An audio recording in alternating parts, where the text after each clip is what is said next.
સંતરામપુરના જિલ્લા શિક્ષણ તાલીમ ભવન ખાતે પૂર્વ શિક્ષણ મંત્રી ડોક્ટર કુબેર ડિંડોરે કર્યું વૃક્ષારોપણ. વિશ્વ પર્યાવરણ દિવસે જાતે એક વૃક્ષ વાવી તેનું જતન કરવા અપીલ. શિક્ષણ તાલીમ ભવન ખાતે વૃક્ષારોપણ કર્યું.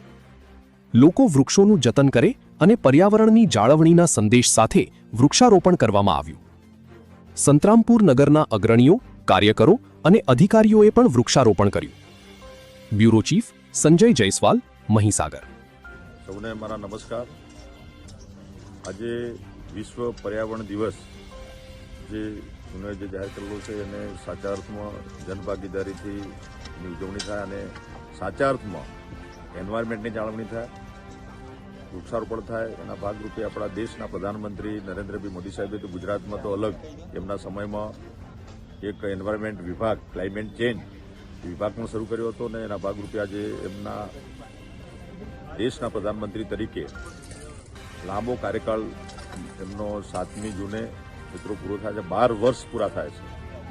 એ 12 વર્ષ મોદી સાહેબના 12 વર્ષ શાસનનો વિશ્વાસ, વિકાસ અને જનકલ્યાણના રૂપમાં આજે એની શરૂઆત થઈ રહી છે. એના ભાગરૂપે મારા સંતરામપુર વિધાનસભામાં ડાયટ મુકામે અમારા બધા જ પ્રેસ વિભાગના પ્રતિનિધિઓ, અધિકારી મિત્રો, અમારા ચૂંટાયેલી 5 નગરપાલિકા, તાલુકા પંચાયતના બધા જ હોદ્દેદારો, પ્રમુખ, બંને પ્રમુખશ્રીઓ, નગરપાલિકા, તાલુકા પંચાયતના હોદ્દેદારો સાથે મળીને આજે વૃક્ષારોપણનો કાર્યક્રમ એ કર્યો છે અને જનભાગીદારીથી અમારા યુવાનો બધા જોડાયા છે.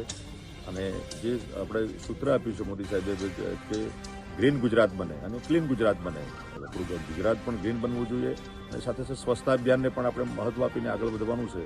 તેના ભાગરૂપે આજે અહીંયા વૃક્ષારોપણનો કાર્યક્રમ 5મી જૂન વિશ્વ પર્યાવરણ દિવસે શરૂઆત કરી છે અને હું પણ નમ્ર વિનંતી મારા યુવાનોને કરું છું કે આપણે બધા જ એક વ્યક્તિ એક વૃક્ષ ઉછેરે અને મોદી સાહેબે જે સૂત્ર આપ્યું છે એક પેડ મા કે નામ, પોતાના માતાના નામે પણ એક વૃક્ષને ઉછેરે, વૃક્ષારોપણ કરીને એનું જાળવણી, જતન કરીને ઉછેરવાનું કામ આપણે બધા કરીશું તો આવનારા સમયમાં 100% આપણું ગ્રીન ગુજરાત બનશે અને પર્યાવરણની સાચા અર્થમાં જાળવણી થશે અને માનવજાત પણ બચી શકશે. અત્યારે ક્લાઇમેટ ચેન્જ આપણે આ જોઈએ છે, આટલા વર્ષો પછી પહેલીવાર આટલો આકરો તાપ પડી રહ્યો છે.